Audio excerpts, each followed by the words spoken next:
রাজনীতির মাশুল, তারুণ্য থেকে কারাগারের অন্ধকারে। দেশ জুড়ে আলোচিত বিশ্বজিৎ দাস হত্যা মামলার আসামি রফিকুল ইসলাম ওরফে শাকিল প্যারোলে মুক্তি পেয়ে মায়ের জানাজায় অংশ নিয়েছেন।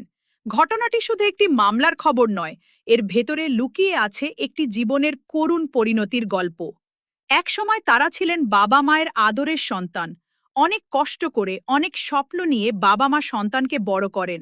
নিজেরা কষ্ট সহ্য করে সন্তানের সুন্দর ভবিষ্যৎ গড়ার চেষ্টা করেন। সেই সন্তান একদিন টগবগে তরুণ হয়ে ওঠে। সামনে থাকে জীবন গড়ার অসংখ্য সম্ভাবনা।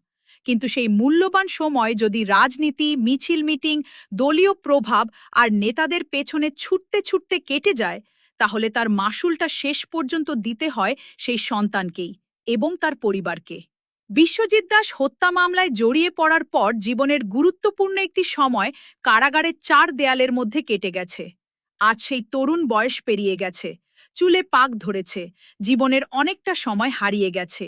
যে বয়সে পরিবার, ক্যারিয়ার ও ভবিষ্যৎ গড়ার কথা ছিল, সেই সময়ের বড় একটি অংশ কেটে গেছে কারাগারে। সবচেয়ে কষ্টের বিষয়, মায়ের মৃত্যুর পরও মায়ের শেষ বিদায়ে স্বাভাবিকভাবে সন্তান হিসেবে পাশে থাকার সুযোগ নেই। প্যারোলে মুখপেশরুক্তি নিয়ে মায়ের জানাজায় অংশ নিতে হয়েছে। একবার ভাবুন, একজন বাবা কত কষ্ট করে সন্তানকে বড় করেন, একজন মা কত রাত জেগে, কত দুশ্চিন্তা করে সন্তানকে মানুষ করেন। তাদের সেই আদরের সন্তান যদি জীবনের সবচেয়ে মূল্যবান সময়টা কারাগারের চার দেয়ালের মধ্যে কাটিয়ে দেয়, তাহলে সেই বাবা মায়ের কষ্ট কতটা গভীর হতে পারে। এই ঘটনা আমাদের তরুণ সমাজের জন্য একটি বড় শিক্ষা হতে পারে। রাজনীতি করা অপরাধ নয়।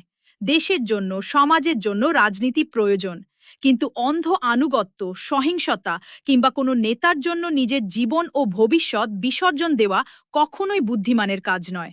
কারণ নেতারা হয়তো সময়ের সঙ্গে বদলে যাবেন, দল বদলাবে, ক্ষমতার পালা বদল হবে, কিন্তু আপনার হারিয়ে যাওয়া তারুণ্য আর ফিরে আসবে না। এক